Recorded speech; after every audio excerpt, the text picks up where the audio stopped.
puis donc je laisse la parole à Gérard. Merci à tous. Donc, merci à ceux qui sont dans la salle, à ceux et celles qui sont dans la salle. Merci à ceux qui sont en distanciel de pouvoir assister à notre assemblée générale. Nous sommes sur nos terres occitanes, parce que Optitech était initialement PACA LR, et puis les transformations politiques ont fait que globalement on a maintenant l'Occitanie aussi, et donc l'Occitanie c'est Toulouse, et je dis ça parce que je connais bien Toulouse, ma femme étant de Toulouse, donc nous sommes ici. C'est une première, parce que c'est une première pour nous de faire notre assemblée générale à Toulouse, en terre occitane, pour démontrer que Optitech, c'est de l'Occitanie jusqu'à la région PACA, donc si on veut résumer, de Toulouse jusqu'à Nice. Donc, je pense que je vais commencer par le rapport moral de cette assemblée. En quelques mots, je dirais, en 2021, nous avons terminé notre réorganisation afin de préparer la clôture de la phase 4 des pôles de compétitivité. La phase 4 est en train de se terminer. Nous avons eu quelques réunions avec les instances politiques. La phase 4 une phase 5 va bien s'enclencher au-delà de la phase 4. Pour les pôles de compétitivité, c'est excessivement important que l'État reste dans ce processus, de même que les régions, et que pour la phase 5, tout se passe comme cela s'est passé dans la phase 4, avec une bonne balance État et région. Donc, nous avons maintenu notre activité liée à notre feuille de route. Dans le processus de transition de ce modèle économique lié à notre réorganisation, nous avons poursuivi, je dirais, le développement d'un nouveau service qui va être dédié à la recherche de solutions technologiques au sein du réseau, en réponse, je dirais, à des problématiques industrielles de productivité, de qualité, de sécurité des biens, des personnes auprès des donneurs d'ordre. Donc, notre volonté, finalement, c'est de faire ce que les pôles doivent faire, c'est créer un écosystème, pouvoir mettre en place des relations durables entre, on va dire, des PME, des TPE et des donneurs d'ordre qui soient grands groupes, qui soient dans le domaine photonique ou ailleurs. Je dirais, la photonique, l'imagerie, le traitement, c'est ce qui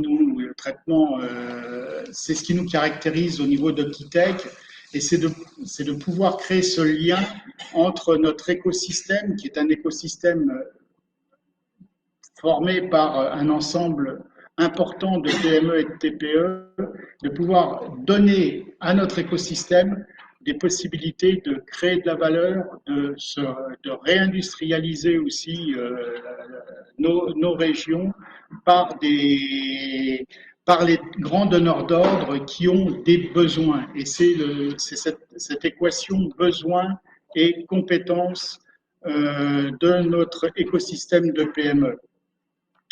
C'est dans cet objectif que nous avons développé des partenariats avec des acteurs fortement impliqués dans les industries 4.0, avec la mise en place de plateformes technologiques, Praxis côté PACA, PADOC, ici côté Occitanie. Comme vous pouvez le voir, PADOC, c'est une vraie réussite, une vraie volonté de s'impliquer dans le monde industriel. Elles ont enfin, toutes ces plateformes ont une mission de de montrer en situation réelle des solutions industrielles 4.0 à destination des PME qui veulent désirer monter, je dirais, en gamme. Nous avons signé une convention avec le cluster Primus qui regroupe les acteurs du secteur défense et de la sécurité au niveau Occitanie. Pour nous, c'est un point excessivement important puisque nous sommes un pôle DGA. Parmi l'ensemble des pôles de compétitivité, une partie des pôles est estampillée DGA et nous sommes un pôle estampillé DGA puisque, je dirais, la partie photonique, imagerie est naturellement une ressource importante pour les forces armées et c'est pour cela que nous sommes un pôle DGA et c'est pour cela que nous sommes dans le secteur de la défense. Nous sommes rapprochés de la SAT Sud-Est pour renforcer l'émergence des technologies issues des laboratoires de recherche. Donc, nous continuons de mettre en place cet axe recherche, PME, TPE et grands groupes et donneurs d'ordre. En parallèle de ces actions, nous avons contribué au montage et au financement de projets R&D qui sont, je dirais, le point des pôles de compétitivité. Cette dynamique autour des projets collaboratifs de R&D s'est maintenue avec 22 projets labellisés pour un montant de pratiquement 18 millions d'euros et 10 projets financés pour un montant de 6,6 millions d'euros. Donc nous sommes, je dirais, malgré le point Covid qui a été un point, je dirais, aussi terrible pour notre industrie, nous sommes toujours dans ce schéma de croissance sur les projets de R&D. Ces projets concernent les domaines du spatial, des sciences du vivant et de la robotique, de la qualité de l'air, sur un aspect capteur, donc capteur photonique, mais aussi algorithmique. Et c'est notre point crucial au niveau d'Optitech, c'est de rassembler l'aspect capteur et l'aspect algorithmique. Côté Europe et industriel, pour les membres qui souhaitaient se diversifier ou accéder à des marchés internationaux, nous avons organisé par le biais des salons Millipol Qatar, Vision, Millipol Paris, des accompagnements personnalisés. Nous avons fait 6 accompagnements, des webinaires, 4 webinaires vers Taïwan, le Moyen-Orient, la Russie et la Hollande. Donc cette volonté de pouvoir exporter, je dirais, toute la technicité de nos adhérents et de pouvoir faire de la valeur avec cette technicité. C'est une stratégie qui s'appuie sur un réseau de prestataires qualifiés dans les pays cibles, puisque notre volonté, c'est de trouver ces prestataires dans les pays cibles et de pouvoir porter, je dirais, grâce aussi à ces prestataires, les demandes des pays cibles vers notre écosystème. Le pôle a poursuivi le projet européen Photo Hub Europe, qui est débuté en 2020, a gagné le projet Quête S4 Dual Use, phase 2, qui vise à faciliter l'accès au marché de la défense et de la sécurité à l'international. Donc, nous sommes toujours dans cette volonté de pouvoir étendre la vision du marché pour notre écosystème.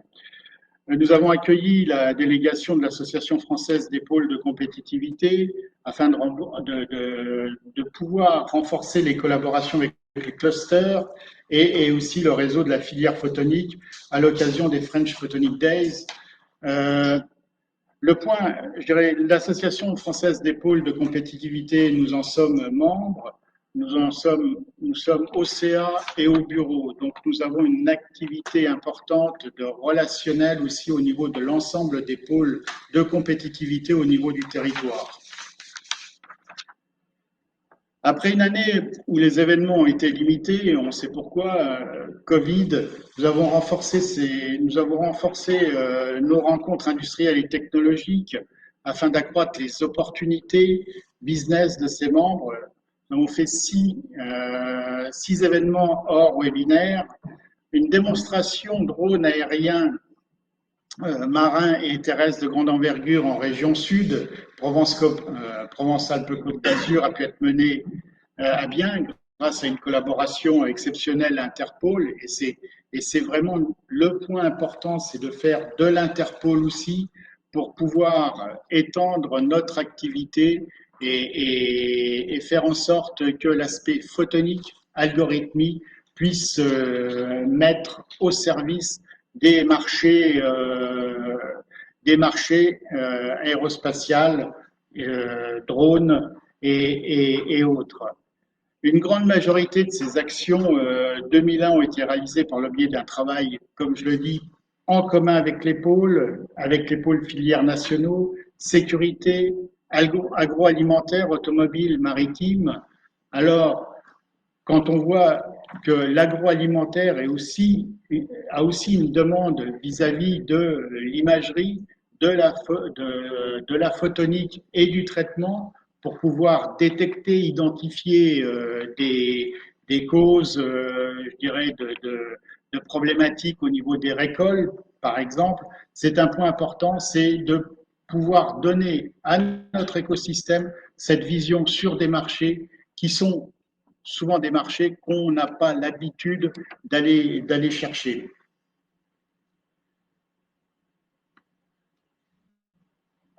Donc, cette mise en valeur de nos technologies deep tech nous permet de participer à la réindustrialisation, à la croissance technologique de nos territoires et à l'accroissement du patrimoine technologique de nos PME, TPE. C'est notre mission et c'est la mission que nous avons pu réaliser.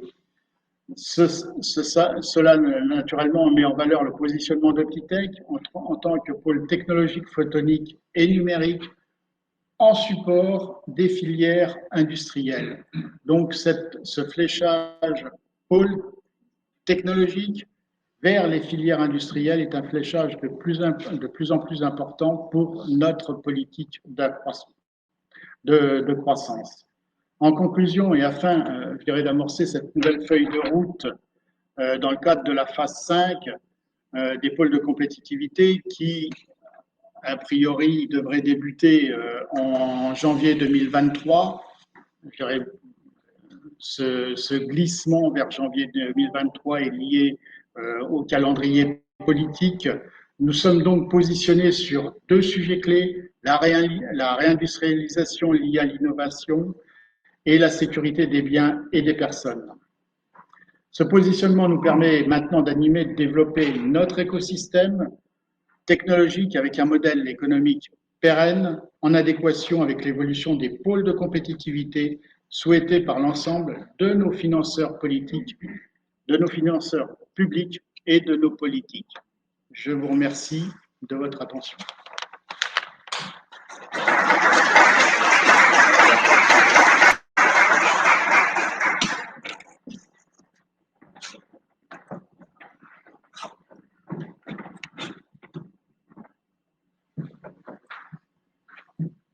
J'avais oublié de développer le slide. Donc, on va maintenant passer au rapport d'activité. Avant ça, j'aimerais juste faire un petit peu retour sur ce qui s'est passé donc, avant 2021, donc en 2019 et 2020, donc, pour ceux qui étaient là au niveau des AG. Donc 2019 avait été pour Optitech une année de mise en place, on va dire, de réflexion sur une nouvelle stratégie, une nouvelle façon d'aborder, on va dire, la technologie. Et 2020 était donc, en tout cas c'était le plan, donc l'année de démarrage de cette stratégie. Donc, et ça s'est traduit en fait début 2020 par un investissement important du pôle, donc à la fois en RH et en ressources externes, donc qui avait entraîné donc des niveaux de dépenses qui étaient importants à ce moment-là et qui devaient, en tout cas en théorie, être compensés par des revenus, puisque vous savez, en tout cas je le répète, donc le modèle pôle est basé sur un système 50-50, donc 50% de recettes privées, 50% de recettes publiques. Et donc c'est dans ce petit équilibre qu'on travaille. Donc, et c'est comme ça qu'on avance au niveau des pôles. Donc malheureusement, donc, on sait tout ce qui s'est passé en 2020. Donc en fait, l'arrivée du Covid a mis tout ça un petit peu a remis un petit peu tout ça. Et donc, si vous vous rappelez, donc, il y a un peu moins d'un an, hein, donc c'était en juin 2021, pardon, une dernière AG, donc vous avez présenté donc, Capitaine qui était un petit peu difficile dans un contexte qui était aussi. Donc, et pour mémoire, il faut aussi mettre un peu tout en perspective. Donc, Capitaine, c'est un pôle qui facture de la prestation historiquement et qui en facture beaucoup. Évidemment, donc, en temps de crise, cette facturation est bien impactée comme les celles de l'entreprise que nous soutenons. Donc, juste pour dire ça, donc, et pour enchaîner sur le 2021, donc 2021, Gérard l'a mentionné, donc, a été une année extrêmement active. Donc, cette sortie de crise, c'est évidemment au niveau de l'activité. Donc, en termes de réseau, donc, c'est l'objectif d'apprentissage du slide qu'il a, donc, une année dynamique pour nous, donc, avec 36 nouveaux adhérents. Je crois que c'est un record du Titech en termes de nouvelles adhésions sur une année, donc ça montre effectivement qu'on est en tout cas dans la bonne direction. Il y a du chemin. Et en termes de répartition, donc Gérard parlait de nos deux grandes régions, hein, donc deux belles régions avec des filières et des domaines très très axés sur le développement de Titech. Donc on a toujours et historiquement donc un léger équilibre du côté région sud, la région de Provence, la Côte d'Azur. Donc, de par l'histoire de Titech, hein, qui a démarré par les laboratoires d'astrophysique de Marseille. Mais aujourd'hui, donc, depuis quelques années, donc, il y a eu cette volonté d'expansion, donc, d'abord sur l'ex-Languedoc-Roussillon, donc, Montpellier-Nîmes, principalement, et après, donc, sur l'Occitanie, lorsque la région s'est formée. Donc, il y a eu l'investissement de Titech, hein, j'en ai parlé tout à l'heure, donc, ça s'est aussi traduit en 2020 par de l'activité au niveau de la région Occitanie, en termes de ressources RH. Et aujourd'hui, on ne pouvait pas rentrer en détail sur les slides, donc un équilibre qui est en train de se faire entre les deux régions, avec en termes de produits d'entreprise, donc évidemment toujours, et ça sera comme ça, donc, dans le réseau Titech, donc une majorité de PME, TPE, qui constituent notre base. Hein, donc nos entreprises, de manière générale, fabriquent de la technologie. Et cette technologie, on va l'intégrer donc sur différents niveaux d'intégration, donc à travers soit des outils, soit des groupes qui sont ou qui ne sont pas membres du pôle. On a parlé évidemment donc beaucoup de R&D. Donc la R&D, c'est une mission régalienne, hein, si on peut utiliser l'expression du pôle. Hein, donc, les pôles en 2005 ont été quelque part montés pour ça, pour accompagner les R&D vers du développement un peu plus aval, vers du marché. Et donc 2021 a été une excellente année au niveau projet, réalisation, donc pour Titech, donc avec Gérard Ali, donc je insiste après là-dessus.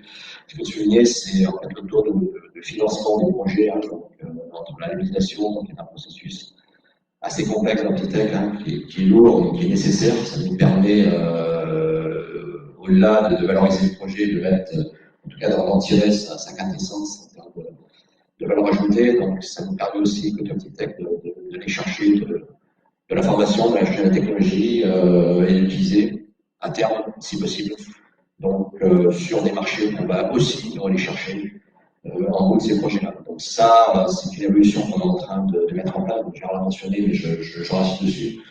Donc l'idée, c'est de ne pas rester juste sur une modélisation, donc tel que c'est aujourd'hui, tel que c'est défini par nos missions, mais d'aller en haut de projet, en sortie de projet, donc chercher du marché pour ce projet-là, pour ces technos, pour ces services, tel que c'est des services, pour que derrière, donc, la chaîne de valeur puisse se constituer et que derrière, ça aboutisse à de la facturation pour l'entreprise, pour le partenaire qui est membre du projet. Donc les domaines sont de plus en plus variés. Ça correspond bien à ce qu'est la photonique aujourd'hui, ou l'électronique quand on parle du côté défense. Donc il y en a de plus en plus. On a des capteurs un peu partout maintenant, de l'algo qui suit le capteur. Donc soit avec le capteur, soit déporté. En tout cas, il y a de l'algo qui est là. Et on a effectivement au niveau du pôle, donc une reconnaissance de membres sur cette partie algorithmique, qui n'était pas le cas sur ces dernières années.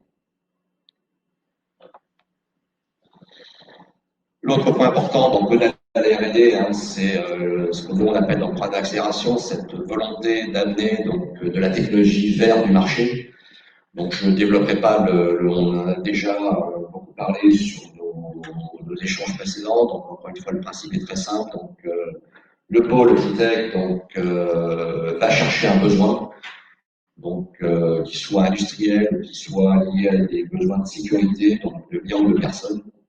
Et ce besoin, donc l'idée, c'est de le faire combler, en tout cas de le résoudre lorsqu'il s'agit d'un problème par une solution ou plusieurs solutions qui viennent du pôle. Et ce processus-là, en fait, on le gère donc, de bout en bout. Donc, c'est beaucoup plus que de la mise en relation. C'est de la maîtrise d'œuvre, en fait, que l'on fait par rapport à un besoin auquel on va répondre par une solution qui vient du pôle. Donc, la règle est simple. Le besoin peut être extérieur au pôle, et généralement il est. Donc, on parle aujourd'hui avec des groupes ou des ETI qui ne sont pas des ETI, on va dire, tagués, ou des groupes qui ne sont pas tagués photoniques, hein, mais qui sont des groupes, on va dire, généralistes en termes de produits. Par contre, dans leurs produits ou sur leur ligne de production, donc il y a de la photonique, et c'est ce besoin-là, cette problématique-là à laquelle on va répondre à travers notre réseau.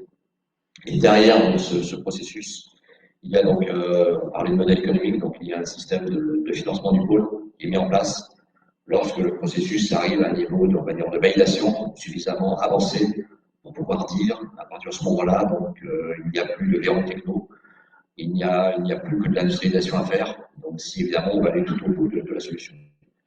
Donc ça, on a commencé en début 2020. En fait, malheureusement, avec le Covid, on a eu un gros impact en termes de besoins.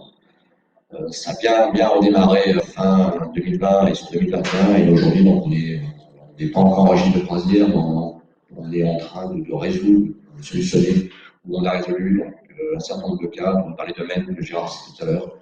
Donc agro, automobile, on va dire industrie au sens large, donc surveillance de sites, par exemple sur un site industriel.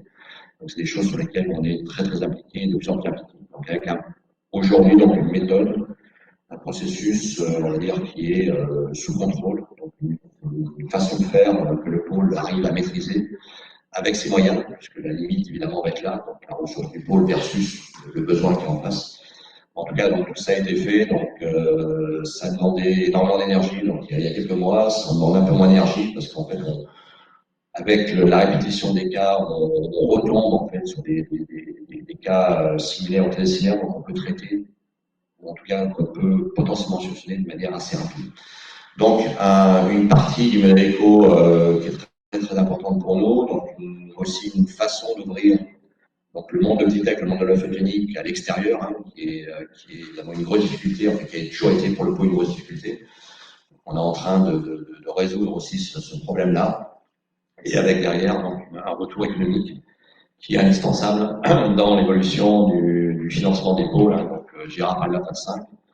Donc avec aujourd'hui pour Ogitech, on peut aussi dire deux mots, donc différents niveaux de financement au niveau public. En fait, on a à peu près toutes les strates publiques, hein, que ce soit donc côté État, avec le côté DGE, DGA, donc, qui est là, donc, qui est toujours là, et on s'en félicite. Le côté région, qui devient évidemment de plus en plus prépondérant avec la régionalisation des pôles, et aussi le côté métropole pour nous, avec l'activité qu'on a développée donc, localement, donc, sur certaines métropoles, sur des sujets spécifiques, mais toujours dans le cadre de ce qu'on appelle un programme d'accélération. Donc l'Europe, Ogitech est tombé dedans il y a très longtemps, hein, donc, avec aujourd'hui l'euro à Bruxelles, hein, donc, et surtout donc, sur 2021, donc, on a gagné donc, un gros projet donc, lié à la dualité, on va dire, sécurité-défense, défense-sécurité, dans lequel Ogitech est coordinateur, et ce projet, en quelques mots, en fait, consiste à amener de la technologie européenne sur les marchés extra-européens, donc type Singapour, Émirats, Amérique du Nord, donc avec tout un réseau, hein, donc un réseau national et européen qu'on utilise à travers ce projet-là, pour pouvoir aller chercher, donc un peu toujours sur le même principe, on tourne toujours autour, aller chercher, identifier du besoin et le couvrir par des solutions qui viennent des partenaires du projet. Donc, vous avez donc la liste des partenaires, hein, donc, avec des partenaires comme d'autres pôles, donc l'Interpol, hein, donc, au niveau France, mais évidemment aussi donc, des clusters et des associations donc, européennes, type cluster type SENSEC, cluster danois, et une association estonienne liée à la défense. Et donc ça nous permet en fait de tester donc, grâce au projet donc, du marché donc, on va dire mondial sur la techno qui est européenne, avec évidemment derrière l'apport financier lié au projet qui nous permet de financer cette partie montage, cette partie suivi qui est évidemment très lourde sur les projets européens, donc sachant que le projet européen évidemment c'est un objectif important, mais c'est quelque chose aussi qui devient de plus en plus compliqué. Donc là, on est sur des projets au niveau cluster, qui sont, on va dire, un peu plus maîtrisables à notre niveau. Au niveau entreprise, donc on pousse évidemment de la même manière, hein, mais c'est des choses qui sont évidemment compliquées à faire, avec une compétition qui est extrêmement sévère, mais lorsqu'on gagne, on va dire, le jeu, on vaut vraiment le chandelle. L'autre projet, donc, c'est un projet, on va dire, Photonics Europe, hein, donc, qui est porté par l'association, on va dire, Photonics française, avec derrière dans l'épaule, hein, donc Optitech a été à l'origine de ce projet-là. Et ce projet en fait consiste à développer des hubs photoniques, en gros aller chercher du besoin photonique, avoir un besoin photonique quelque part en Europe et le combler par une autre région européenne. Donc ça marche dans les deux sens. Donc j'ai un besoin sur la région occitane, je vais chercher une solution en Allemagne ou ailleurs, et réciproquement. Donc j'ai une solution en région occitane et j'ai un besoin qui se situe en Europe du Nord, Europe du Sud. Et donc le projet va coordonner en fait cette offre et cette demande pour mettre en face l'offreur et le demandeur. Donc un projet qui est aujourd'hui piloté par une université belge, donc la VUB, qui est une référence, on va dire, en matière de projets photoniques au niveau Europe. Donc la partie événementielle a repris de manière très accélérée en 2021, donc on est sorti des différents confinements assez vite, hein, donc avec à la fois un côté salon, un côté webinaire, un côté événement. Donc une année extrêmement riche.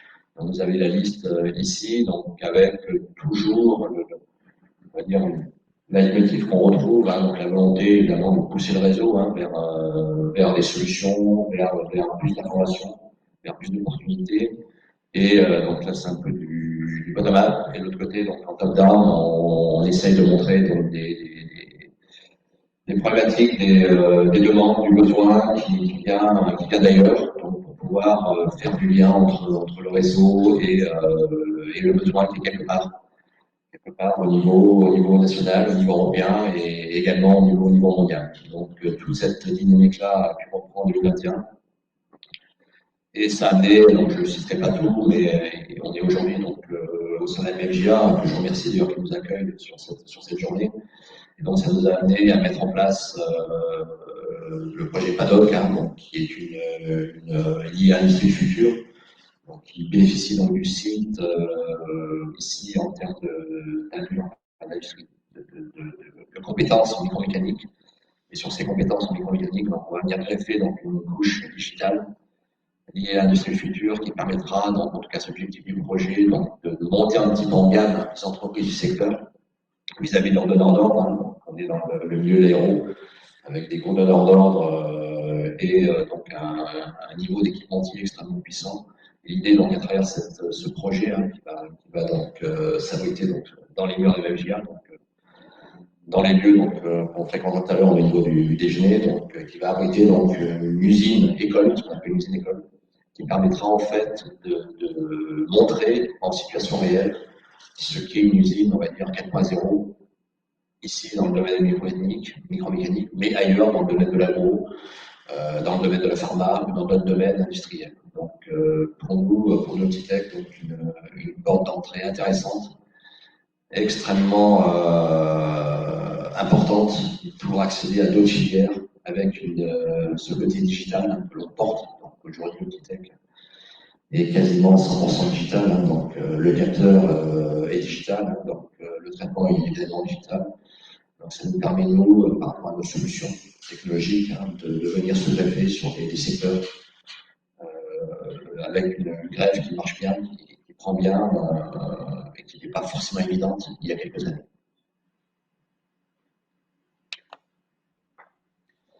Donc les événements, donc vous avez, donc on a lancé donc un processus en 2021, donc côté adhérent, donc un processus qui permet à certains adhérents donc de se montrer, hein, de s'afficher par rapport au réseau.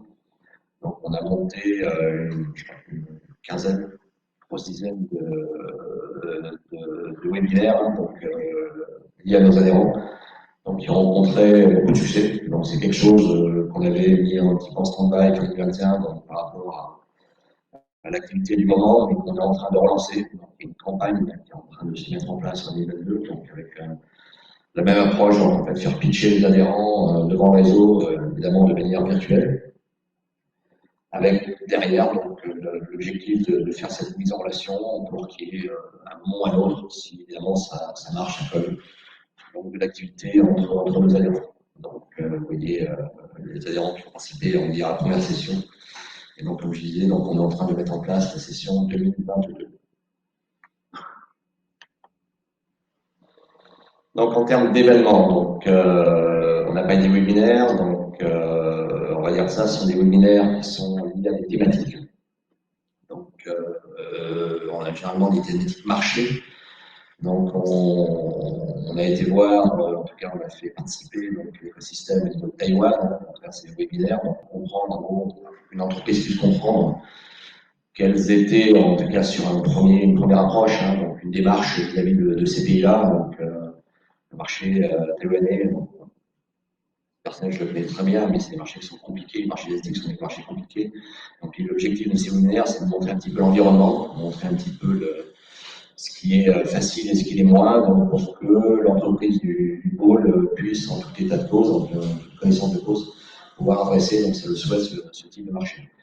Donc on l'a fait donc, sur Taïwan, on l'a fait aussi du Moyen-Orient, qui ont évidemment des typologies de marché totalement différentes. La Russie, évidemment, aujourd'hui, la thématique est un peu, on va dire, détournée, mais gardons à l'esprit quand même que la Russie est un gros marché photonique, hein, donc c'était l'objectif de cette approche, hein, donc évidemment totalement mis en stand-by aujourd'hui. Et dernière thématique, donc j'ai mentionné plusieurs fois, et moi également, donc cette dualité sécurité-défense qui en fait porte le Titec aujourd'hui.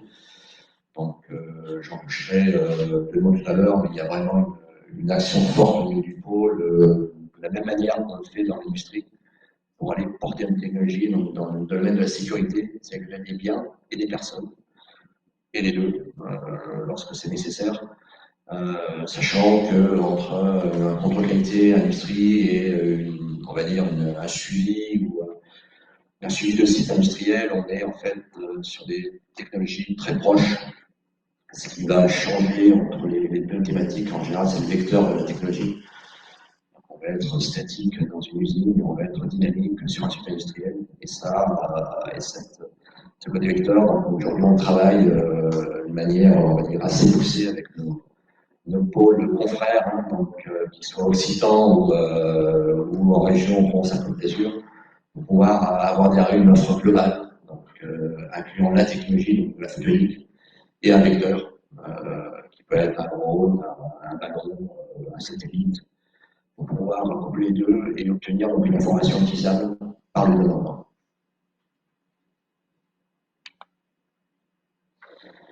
Côté salon, donc année de reprise, hein, donc ça avait débuté en 2021 avec le premier salon qui avait été, on va dire, réouvert, hein, donc mini pôle Qatar.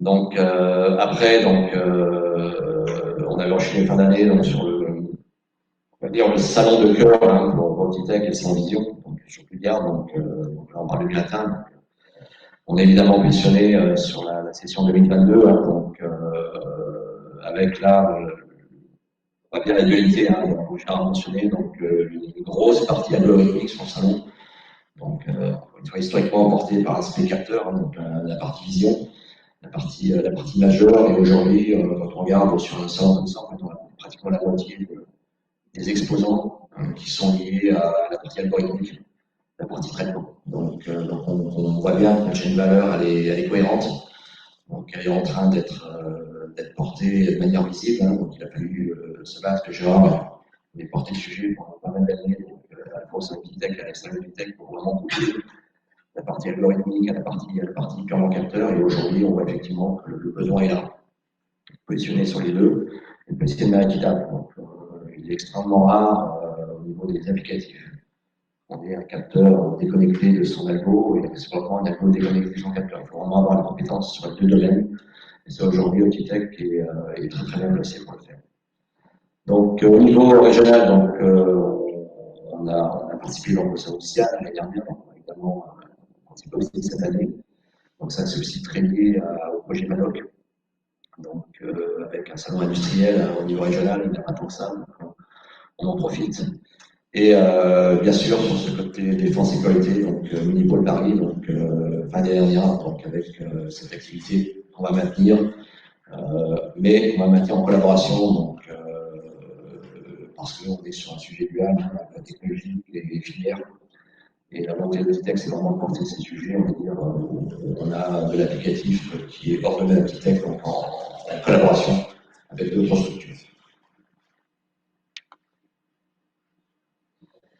Donc l'accompagnement international, c'est quelque chose qu'on avait mis en place en 2020 hein, dans le contexte Covid, hein, qui avait bien marché en 2020 et qui a continué bien en 2021. Donc c'est quelque chose qu'on va continuer à travailler en s'impliquant, je veux dire, de plus en plus.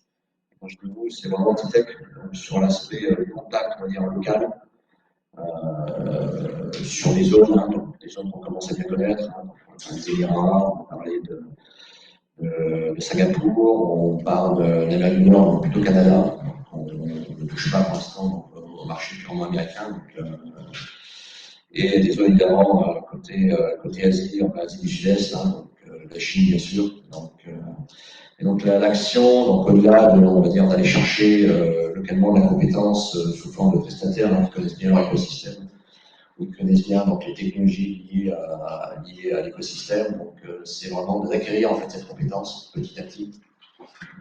Donc on y passant du temps déjà. Donc, et puis en montant bien donc, dans notre connaissance du milieu, pour pouvoir donc, directement donc, valoriser ce savoir-faire, cette compétence, cette connaissance à travers le réseau, donc sans nécessairement passer par un prestataire.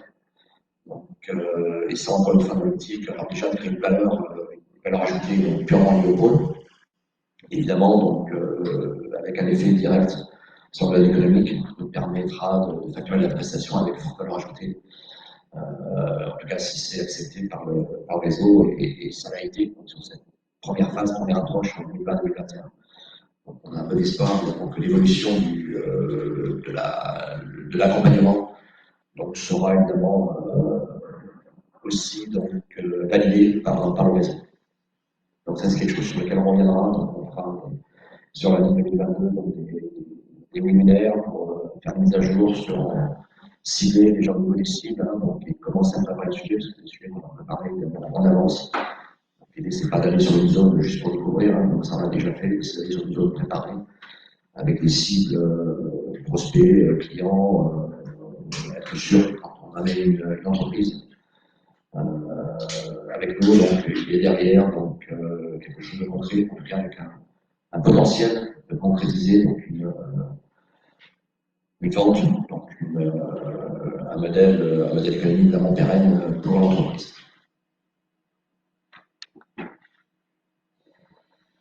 Donc on va passer à la partie financière. Donc,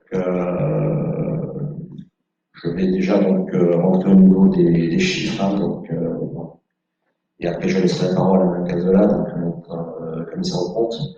Donc j'ai remis donc la perspective des chiffres de la situation de 2019, 2020, 2021. Donc 2021 donc, a été évidemment la suite, a été la conséquence de 2020 quelque part. Avec une année 2020 difficile pour deux raisons, je le rappelle, donc un fort investissement interne Optitech qui est venu percuter en fait. Donc une baisse drastique de nos revenus extérieurs qui sont principalement basés sur les facturations. Et donc du coup on avait eu un résultat très très négatif. Donc en 2020, donc, on a évidemment surmonté, donc avec évidemment des fonds propres, hein, donc avec une gestion qui a été déjà très importante, qui a été resserrée. Et 2021 donc, a été l'année de mise en place donc, de de solutions donc, pour remonter donc, sur des équilibres, hein, donc, avec évidemment les décalages qu'on a dans le temps. Et ça s'est traduit donc, concrètement donc, par une structuration d'équipe, donc avec le départ de 7 personnes en restructuration, donc évidemment économique. Les chiffres le montrent, mais restructuration également liée donc, au basculement du Maléco, donc avec un modèle qui passait sur du chargé d'affaires, qui faisait du réseautage, vers du chargé d'affaires qui fait maintenant donc, de la recherche d'activité, recherche de facturation, pour pouvoir générer donc, de la ressource privée au niveau. Donc, on n'a pas évidemment donc, sur un 2021 donc, le temps de prendre des mesures, de mettre en place et d'avoir un retour. Il n'y a pas eu de visibilité et de traduction en termes de chiffres. Donc, en particulier au niveau du champ personnel, on avait monté donc, en 2020 donc, pour faire face justement à cette nouvelle stratégie et pour supporter donc, à la fois une augmentation de revenus, mais aussi une meilleure présence au niveau régional. Donc évidemment l'impact on voit en 2021, donc par contre on va évidemment voir en 2022, donc je le note sur le côté, donc avec un fort impact sur la charge personnelle qui va se produire en 2022, donc on le voit déjà, donc je vous montrerai tout à l'heure. Donc frais généraux, donc on a évidemment rebaissé nos frais généraux, donc il a fallu bien rentrer la voilure hein, au lieu de la tempête, donc ce que l'on a fait. Donc ça s'est traduit par un niveau général de baisse des charges, hein, donc, et en termes par contre, donc à l'inverse, en termes de prestations, donc c'est 2021 était extrêmement intéressant pour nous, donc le modèle éco a commencé à basculer. Et donc on parlait de la reprise, donc évidemment il y a aussi le choc texte adhérent, donc on a eu une forte hausse des recettes privées, donc ça c'est le point très important de l'année 2021, donc avec donc sur la dernière ligne, donc, près de 500 000 euros au sein public, en fait le programme absolu de Tech n'a jamais eu tout le temps de recettes privées. Et là, quand on voit le train privé, donc, on comptabilise à la fois les cotisations, qui sont relativement, on va dire, modestes dans l'Antitech, c'est qu'un cinquième de tout ça, et le reste, c'est que de la facturation, donc de la prestation valorisée à travers l'Antitech. Donc ça, c'est extrêmement important. Donc dans cet univers un peu compliqué, donc on a mis en place donc, un plan de recouvrement par rapport à 2020, donc, ce qui a été fait le mieux possible. C'est jamais évident de le faire pour ceux qui sont dans la salle, qui sont derrière leur écran, qui l'ont fait. C'est pas des moments extrêmement, on va dire, valorisants de part et d'autre, hein, donc c'est vraiment compliqué, mais le point les a passés. Donc on l'a fait, et aujourd'hui, donc en parallèle, donc le fait qu'on est mieux stabilisé, donc on est revenu à des niveaux dans cette clinique qui sont vraiment ce que le pôle doit aller chercher, voire même encore plus. Donc ça, plus un maintien de nos ressources publiques, et je tiens à remercier le financeur qui nous a soutenus dans ce moment difficile. Donc on arrive, donc malgré tout, d'avoir un résultat qui reste négatif parce qu'on n'a pas encore d'impact des mesures qu'on a mises en place, mais avec une tendance qui se dessine, à la fois côté charges et côté ressources, pour pouvoir donc, maintenant dégager donc, le résultat donc, positif pour enclencher cette phase 5 qui se présente à nous. Donc, dernier point que je veux mentionner, et ça c'est une caractéristique de Titech, la partie valorisation. Donc, vous savez, dans les pôles d'activité, donc la partie valorisation, c'est en fait l'utilisation de notre réseau pour apporter de la ressource sur Titech, donc qui est valorisée au niveau de nos résultats. Et cette valorisation nous permet donc est utilisée dans le calcul du ratio recette publique recette privée. Donc le Titech est un pôle qui en fait valorise peu. Donc, on valorise ce qu'on a valorisé, donc comparé à d'autres pôles, hein, donc ce qui explique que donc on avait un besoin de façon de baisser ce chiffre. Qui était beaucoup trop fort sur les années précédentes, donc on l'a fait. Et on l'a fait donc, sans impacter, ça c'est important de dire, l'activité du pôle. Donc, ça c'est un point qui est assez, on va dire, différenciateur par rapport à nos autres collègues pôles d'activité. Donc, un page 2021 qui s'est fait, on va dire, dans les meilleures conditions possibles. Et concrètement, donc aujourd'hui, donc on est où donc, parce que c'est quand même ça qui va compter maintenant. Donc, et après, donc, je laisserai la parole à Mme Zola. Donc, enfin, je vous montrerai après le rapport de la commission de compte. Donc, vous allez voir qu'en fait, on a atterri. Donc, ça a pris un peu de temps, on a atterri. Donc, on a stabilisé en fait la structure du pôle économique pour revenir donc aujourd'hui, donc fin du premier trimestre, hein, donc, à une situation qui, elle, a été équilibrée. Donc, c'est le point important avec donc une baisse des dépenses. qu'il est nécessaire par rapport à la tempête que l'on a traversée. Et une augmentation des recettes. Donc, avec une double tendance qui est intéressante pour vraiment maintenant mettre en place, exploiter on va dire, les solutions et les modèles qui ont été mis en place en 2020 et 2021. Voilà, je vais laisser la parole à la commission en compte technique.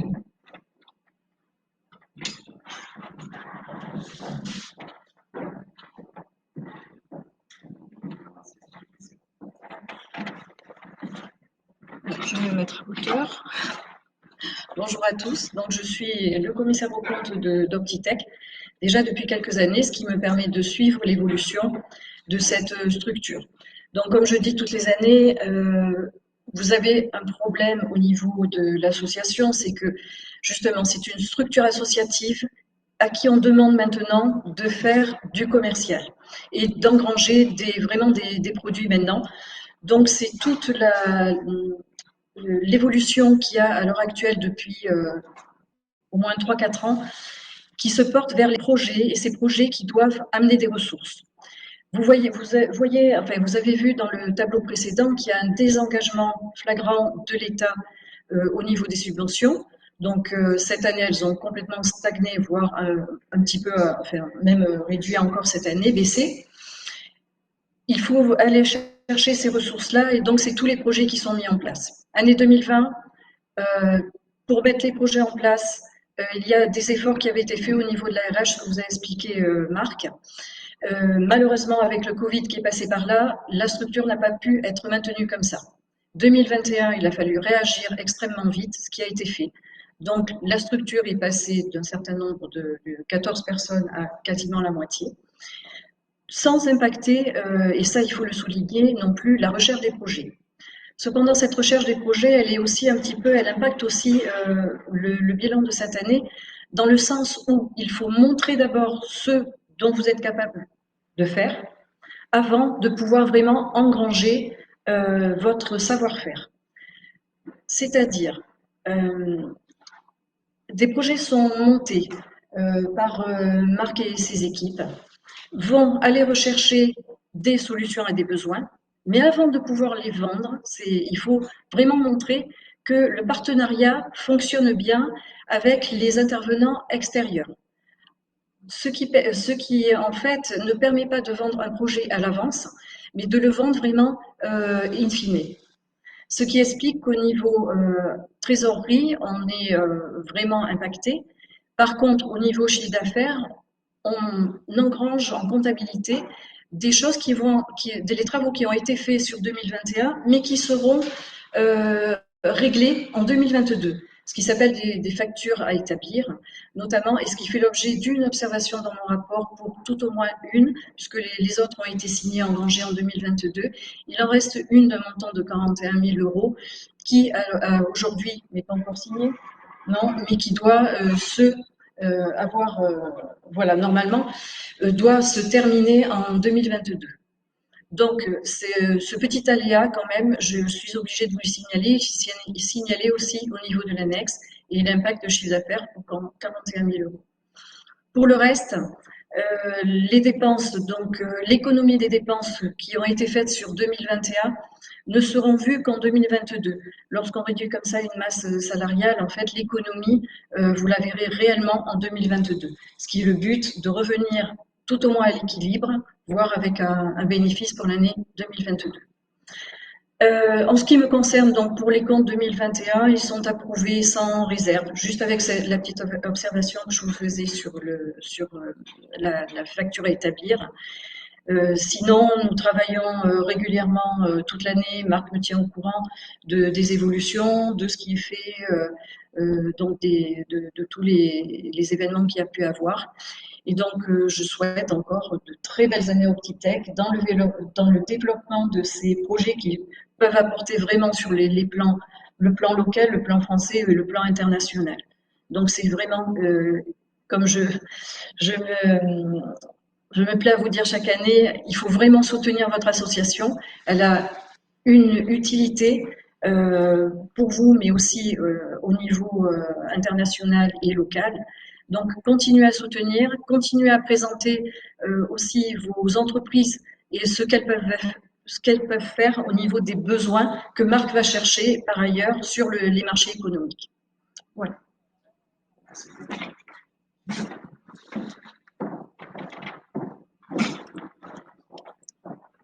Donc, en termes de perspective, donc, on va revenir sur l'aspect financier évidemment, parce que c'est un aspect important, mais derrière ça, il y a évidemment tout ce qui va être fait. Donc, on ne va pas tout développer aujourd'hui et on parle de toute façon. Oui, pardon. Vas-y, pose une question.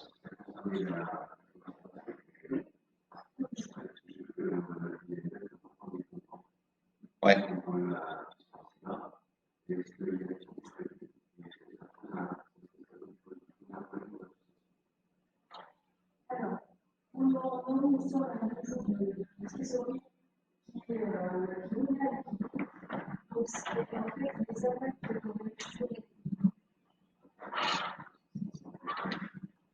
Donc, ce sont les attaques de restructuration de 2021 qui, en fait, font que les fonds propres viennent en exécution, ainsi que, avant, vous aviez toute la partie donc, étatique des subventions qui permettait à subventionner vraiment une grosse partie du fonctionnement de la RH.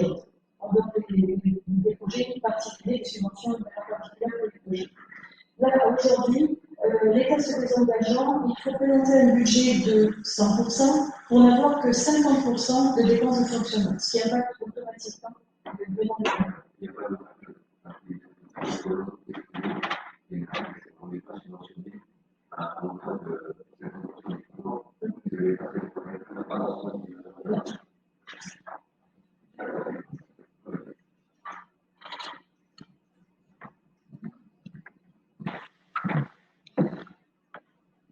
Donc, en termes de perspective, donc 80 points, donc action réseau, alors on n'a pas tout développé, donc encore une fois, donc ce ne sera pas l'objet de la réunion d'aujourd'hui, mais on peut en parler, donc en tout cas rapidement. Donc en termes d'événements, donc on l'a dit, 2021 a été une grande année, donc 2022 va être aussi une grande année, donc vous avez ici la liste, on va dire, avec une chronologie qui a été faite ces événements, donc avec on retrouve nos antennes, nos grandes rencontres à travers les salons, à travers le côté webinaire. Donc je l'ai dit qu'on va relancer sur 2022, en tout cas tel que ça a été fait encore au-delà de ce qui a été fait en 2021. Donc avec ce pic milieu d'année, avec un certain nombre de salons qui se croisent donc, sur cette période-là, en espérant que il se passera rien de gênant côté Covid ou autre. Hein. Donc, on a à travers Outitech, à travers nos projets, hein, à travers notre chaîne de valeur, on a à peu près cumulé tous les problèmes possibles et imaginables par rapport à l'environnement. Donc, on espère que 2022 sera un peu plus calme, que ça va se reposer.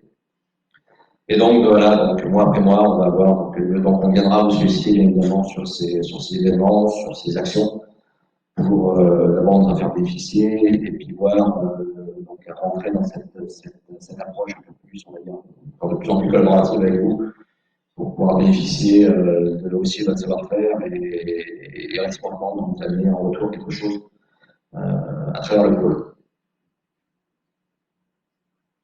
Donc, vous aurez évidemment donc accès à tout ça. Donc je parlais de situation financière, donc c'est juste en termes de perspective, hein, donc il n'y a rien d'officiel dans cette présentation, donc c'est une situation qui a été faite au 31 mars, donc avec notre cabinet comptable, qui montre, donc vous voyez le pas à bout, donc on n'a pas de zéro, mais là après il y a l'ajustement qui peut être fait. On est sur un trimestre, historiquement les premiers trimestres de pôle ne sont pas les plus favorables en termes de recettes. Par contre, dans tout ça, donc au niveau des recettes, quand on regarde la cotisation alors, qui apparaît ici de manière proratisée, c'est qu'en fait on ramène sur 3 mois ce qu'on est censé faire sur l'année. C'est aussi au niveau des subventions. Donc la bonne nouvelle, l'excellente nouvelle de ce début d'année, donc c'est qu'en fait on a à date, hein, au-delà de ces chiffres-là, donc ils sont proratisés encore une fois. Donc en fait, on a accumulé en termes de recettes de subventions quasiment ce qu'on a fait l'année dernière. De cotisation, pardon. Oui. Alors je crois que c'est 2 tiers, enfin c'est 3/4, je crois, de ce qu'on a fait l'année dernière, donc sur 3 ans. Donc il y a eu évidemment un gros effort qui a été fait au niveau de l'équipe, hein, donc du côté des Laetitia, qui sont là aujourd'hui, pour le faire. Et évidemment, je tiens à remercier vous, adhérents, pour avoir donc continué à pousser, pour continuer à soutenir le pôle dans ces périodes un peu compliquées, les périodes dont on est en train de sortir, en profitant de cette petite embellie au niveau situation. Donc là, comme a dit Corinne, à minima évidemment, donc c'est la Turquie, donc il faut aussi qu'on reconstitue les fonds propres, hein, donc le pôle évidemment est pertinent, quel que soit le mode de financement qui est derrière. Donc l'objectif est évidemment de ne pas finir à zéro, mais sinon à zéro, pour pouvoir reprendre un petit peu de marge, reprendre un petit peu de souffle pour continuer à avancer, on va dire, tout à fait normalement, sans entrave, côté financier. Voilà, j'en ai terminé donc, sur la partie perspective, donc on va maintenant vous présenter la jolie Laetitia aux manettes. Allez, Laetitia aux manettes.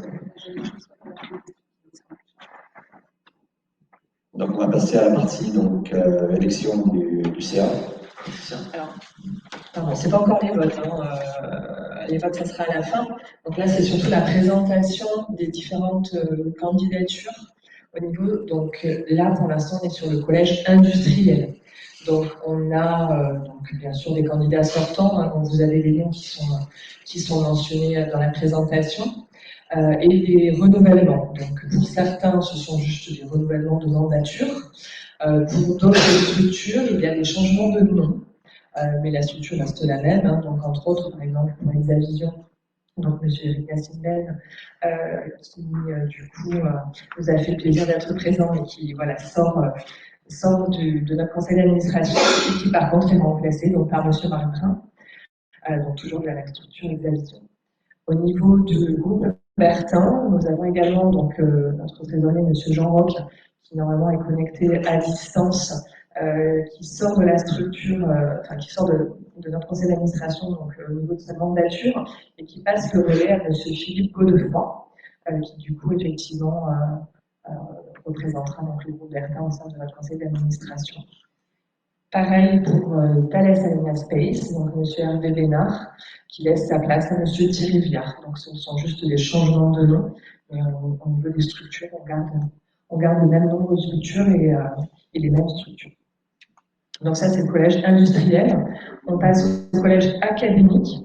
Donc nous avions 3 candidats sortants. Il y a 2 candidats qui renouvellent leur mandature. Donc M. Ludovic Escolas et M. Stéphane Monisco, donc on ne change pas de nom. Par contre, donc M. Thierry Lance, qui ne fait plus partie de l'OCA, est remplacé par M. Philippe Berriot. Donc on a pareil un changement de nom et pas de structure. Et par contre, cette année, nous avons le plaisir d'accueillir donc au sein de notre conseil d'administration sur la partie collège académique, M. Guillaume Huet, qui représente donc l'Université Côte d'Azur par le biais de sa structure, donc c'est Infini, l'Institut de physique de Nice.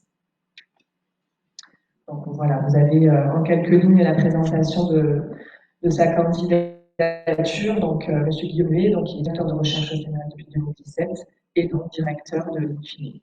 Infini qui se trouve donc à Nice et avec lesquels nous avons des échanges sur différentes thématiques dont éventuellement déjà, si je peux en dire un petit peu, le quantique. Donc on aimerait voilà, sur cette année, 2022, travailler en partenariat avec eux sur cette thématique. Donc, je te laisse la parole. Merci Laetitia. Donc, dernier point de l'AG, donc le bulletin d'adhésion 2023, donc avec les modifications au niveau du bulletin d'adhésion. Alors pourquoi travailler cette partie-là? Donc l'idée c'est de donner un peu plus de visibilité à l'offre Antitech. Donc aujourd'hui, vous adhérez, on vous remercie vivement.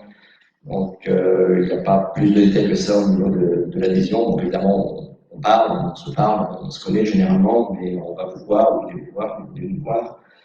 Mais ce qu'on a voulu faire, c'est rendre un petit peu le service un peu plus visible, donc, et en l'étoffant. Donc, historiquement, comme dans toute nos structures, hein, donc vous avez différents niveaux d'adhésion en fonction de la typologie de l'entreprise. Généralement, c'est lié au nombre de salariés que vous avez au niveau de vos structures, ou au type de structure, quand on est sur une structure académique, donc en termes de laboratoire, nombre de laboratoires, et ça vous donne en fait le niveau d'adhésion. Donc, on a voulu rendre ça un petit peu plus visible, donc déjà en réduisant le nombre de catégories. Vous en avez une dizaine, je crois, il y en a une dizaine actuellement. Donc on a voulu ramener ça à quelque chose d'un peu plus, on va dire, resserré. Alors, un point important donc, pour les structures qui sont adhérentes aujourd'hui, donc le niveau d'adhésion ne changera pas. Parce que on a réduit le nombre de possibilités par rapport au nombre de salariés. Donc, dans un cas, vous êtes sous la barrière, dans l'autre cas, vous pouvez être au-dessus de la barrière. Donc, évidemment, pour ne pas pénaliser nos adhérents aujourd'hui, donc en tout cas les adhérents présents, on va garder en termes de niveau de cotisation, donc le niveau actuel, hein, donc il n'y aura pas d'augmentation de cotisation pour ceux qui, on va dire, mathématiquement passeraient au-dessus de la barrière, du niveau de barrière qui a changé.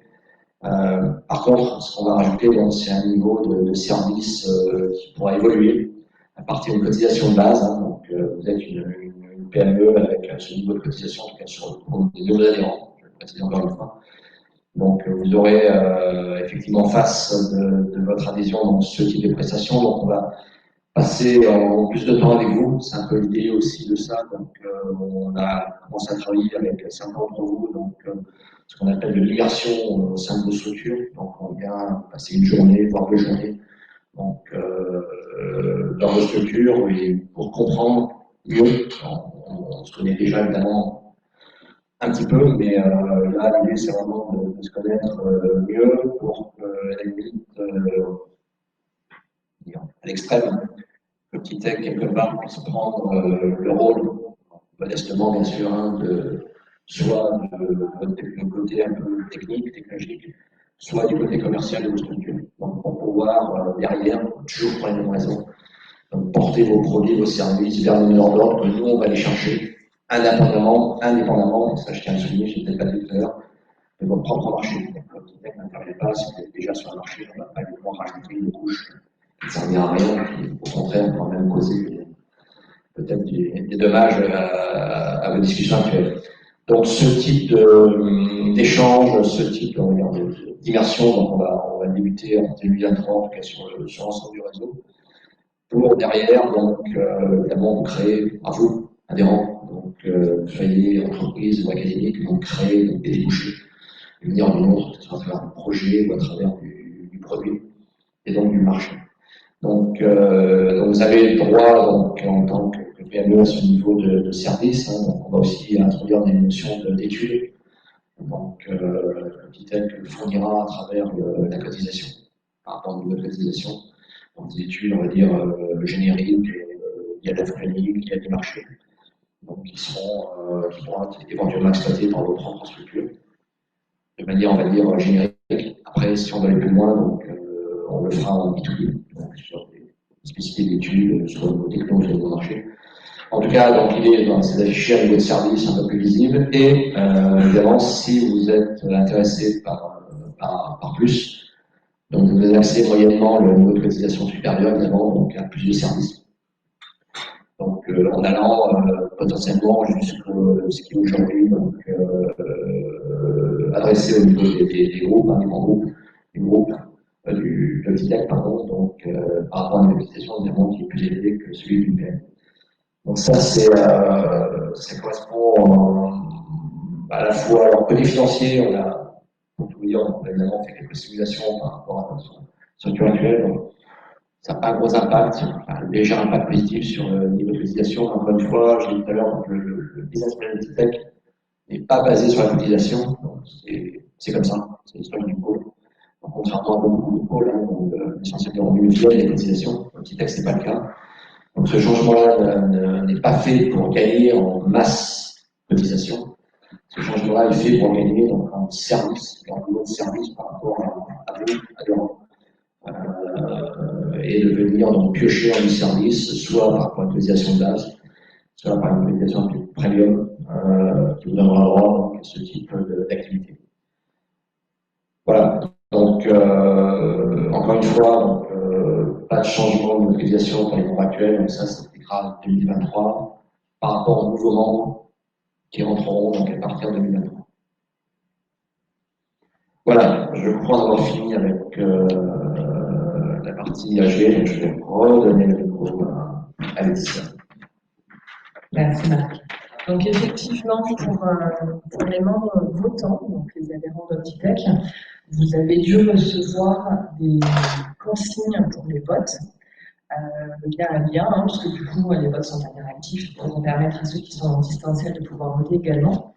Donc voilà, on est en train de vous présenter un petit peu la procédure.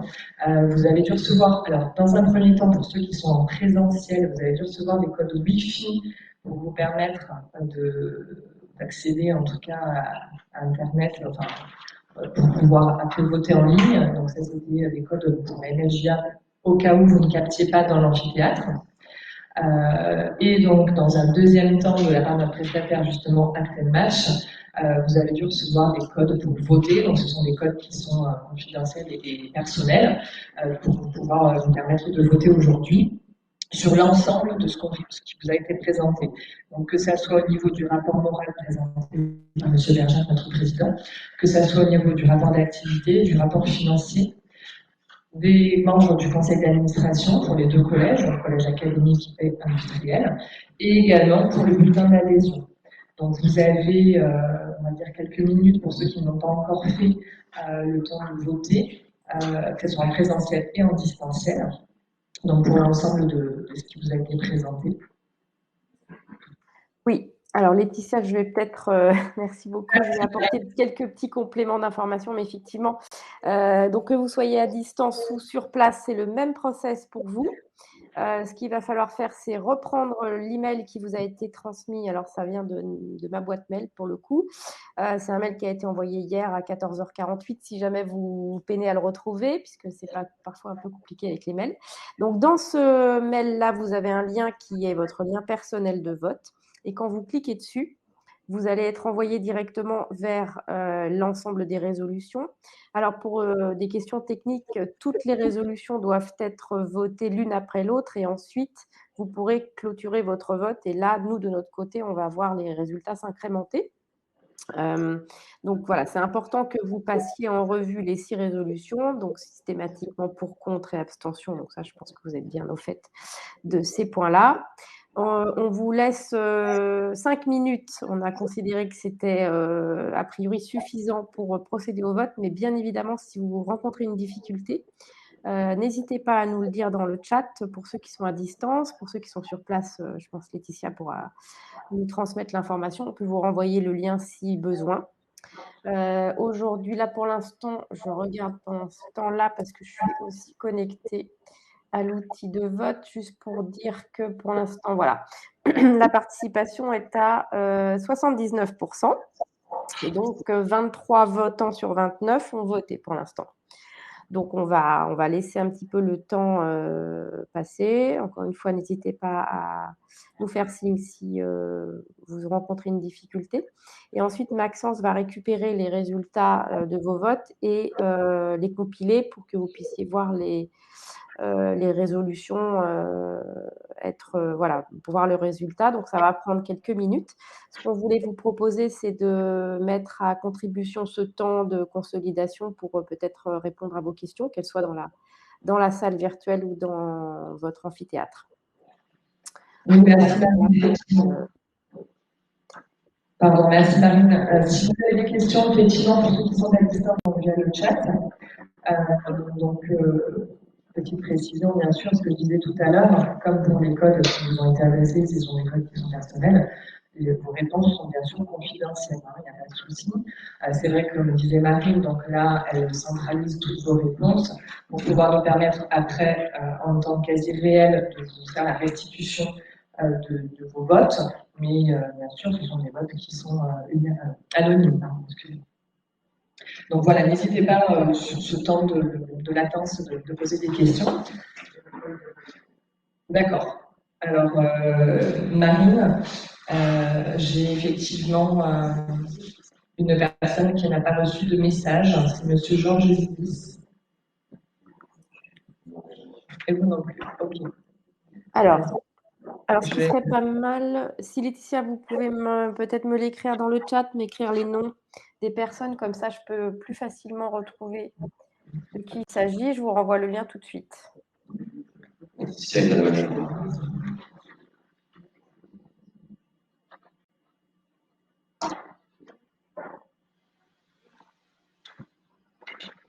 Alors moi, j'ai pas de Georges dans ma liste.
Donc moi, en fait, je n'ai pas ces deux personnes, Laetitia, dans la liste des votants que j'ai sous les yeux. Laetitia vous envoie les coordonnées. Oui, alors là, pour le coup, Maxence, je ne suis pas sûre qu'on puisse rajouter des personnes dans un deuxième temps dans notre outil.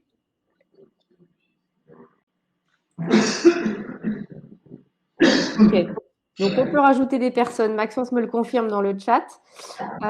Donc ce qu'on va faire, c'est qu'on va les rajouter du coup dans l'outil et qu'on va leur envoyer le lien dans la mesure où il sera généré. Alors, du coup, voilà, ça va prendre 2-3 minutes pour réintégrer les personnes. Je vais envoyer à Maxence les emails en question. J'en profite pour ce temps D'accord.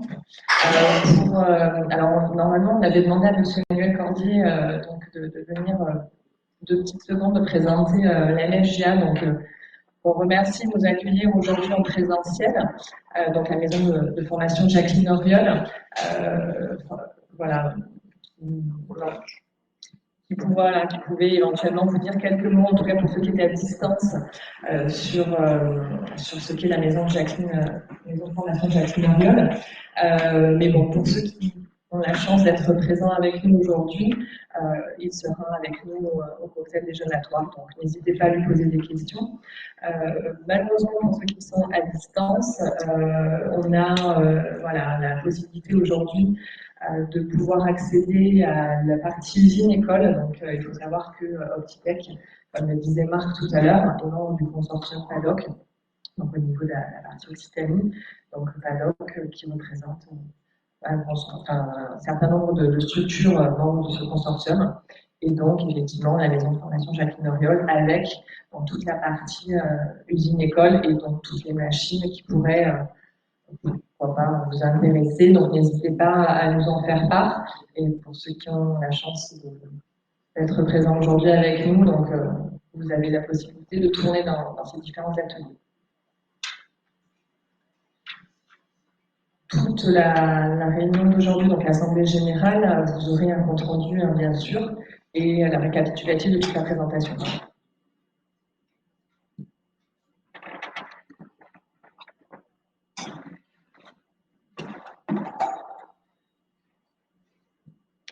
Donc n'hésitez pas si vous avez des questions dans le chat ou pour ceux qui sont présents ici même.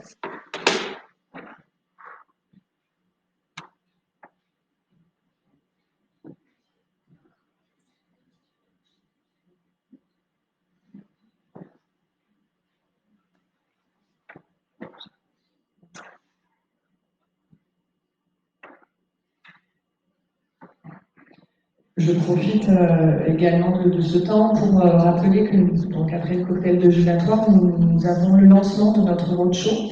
Roadshow, donc c'est Roadshow Tipex, on a souhaité mettre en place dans le cadre des événements, entre autres, de cette année. Ça nous permet en fait de pouvoir tous vous voir, enfin, en tout cas on essaye, un maximum de personnes sur les deux régions, donc région PACA et région Occitanie. Donc aujourd'hui, donc pour Toulouse, donc ce sera en début d'après-midi, donc à partir de 14h normalement.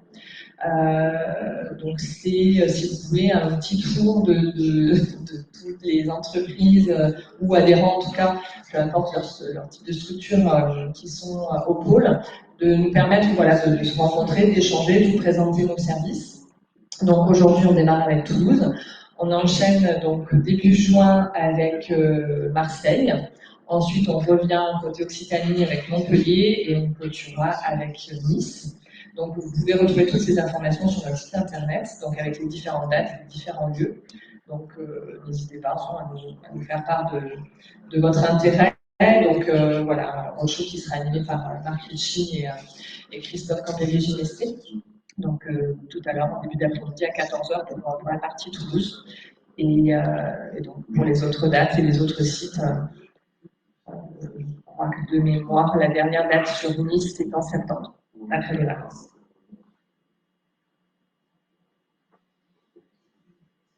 Je ne sais pas si on est bon au niveau des votes, Marie.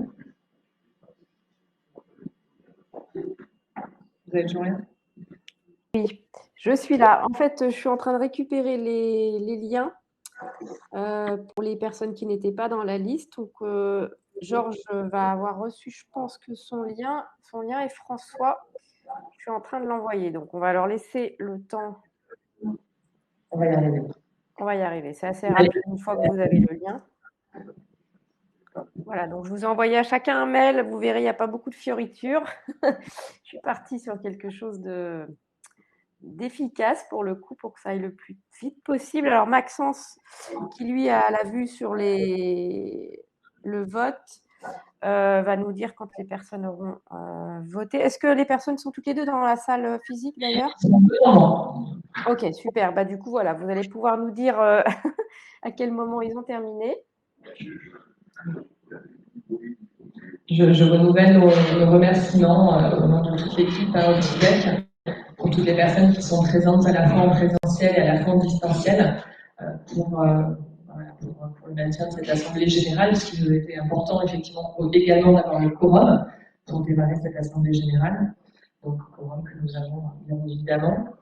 Nous avions effectivement fait notre assemblée générale l'année dernière sur Toulon. Cette année, donc sur Toulouse, on essaye voilà, de pouvoir satisfaire tout le monde. Donc l'année prochaine, ça sera à nouveau normalement côté région PACA. Voilà, on essaie de pouvoir essayer de voir un maximum de personnes. Et donc, bon, écoutez, on s'adapte également avec tout ce qui s'est passé sur les années précédentes. Donc, on a nous aussi nous permettre d'évoluer sur nos systèmes un peu hybrides, donc à la fois en présentiel et en distanciel, ce qui nous permet de rassembler un maximum de monde et de pouvoir présenter toutes nos actions à tous nos adhérents, tous nos membres.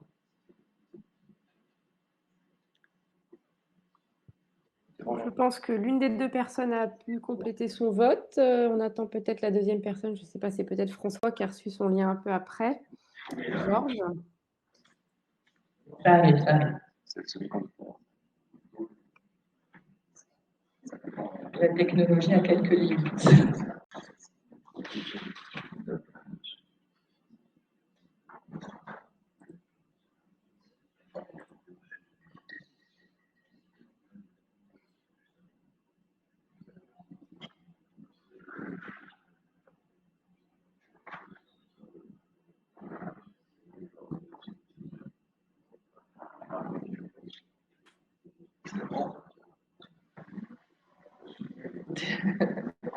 Étape par étape.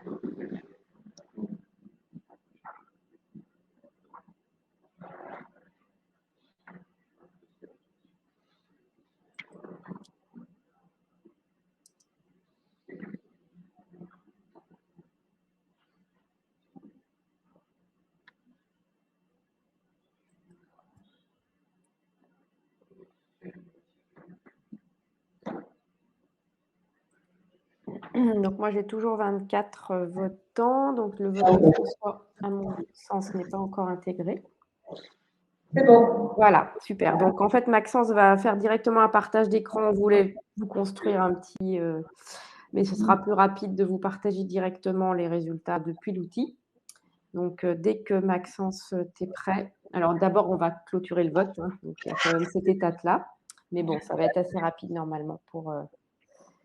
Donc, on a une participation de 25 votants, 81%.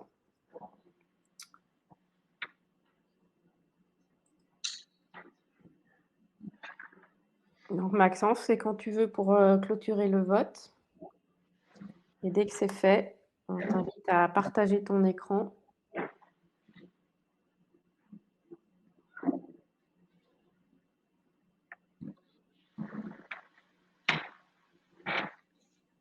Voilà. Donc, peut-être, Laetitia, je vous invite à peut-être commenter les résultats. On va vous les présenter. Donc, effectivement, par rapport à nos différents votes, que ce soit en présentiel ou en distanciel, donc par rapport au premier point, donc le rapport moral, donc, il est validé à 100%. Par rapport au rapport d'activité aussi, merci. Donc pareil, donc pour à 100%, donc le rapport d'activité 2021 est validé. Ensuite, le rapport financier 2021, donc pareil, je vous remercie, il est validé à 100%. Au niveau des différents membres du conseil d'administration, donc le premier collège industriel, donc validé à 100%, je vous remercie beaucoup. Et pour toujours donc, au niveau du conseil d'administration, le collège académique, vous m'entendez? Si vous pouvez détendre un petit peu l'écran.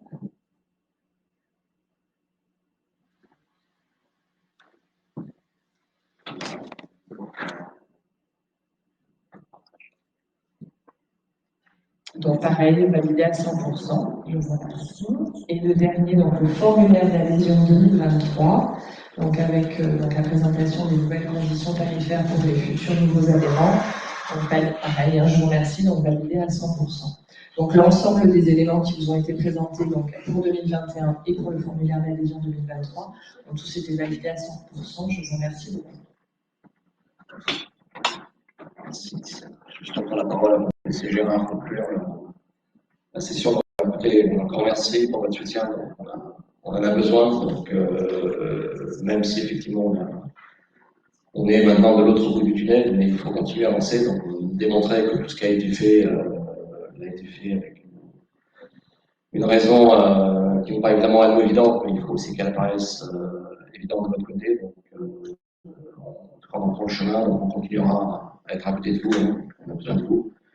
Évidemment, donc, l'année 2022, donc, sera si pas de catastrophe, mais bon, dans les catastrophes, on sait à peu près ce que c'est, donc on va faire avec, de toute façon. Donc, on se retrouvera en tout cas pour l'essentiel entre vous dans un an, avec une perspective qui aura, je l'espère, et on est tous derrière,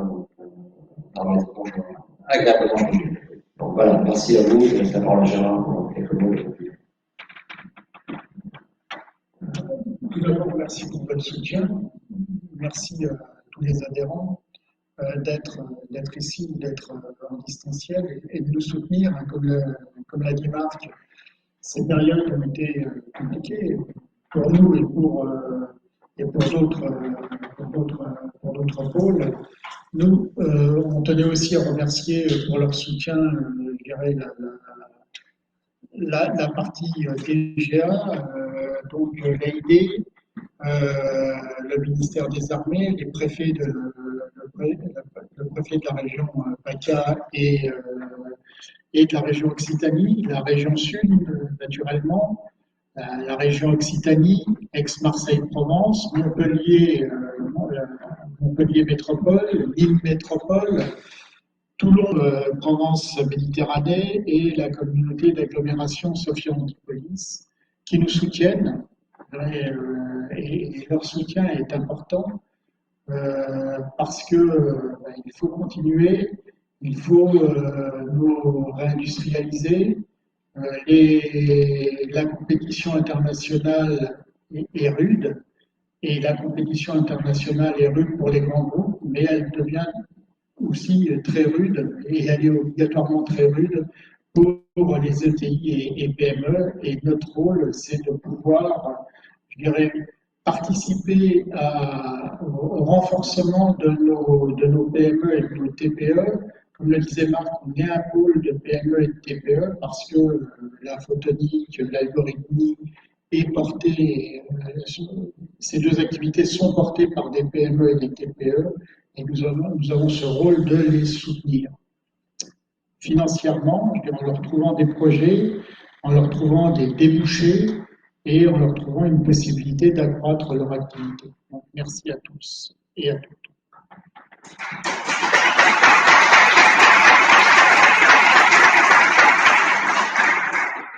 Voilà, on va s'arrêter là. Donc, merci pour ceux qui sont à distance et pour ceux qui sont là. On va pouvoir profiter d'abord d'échanges avant la session d'atelier. Merci, au revoir et à bientôt.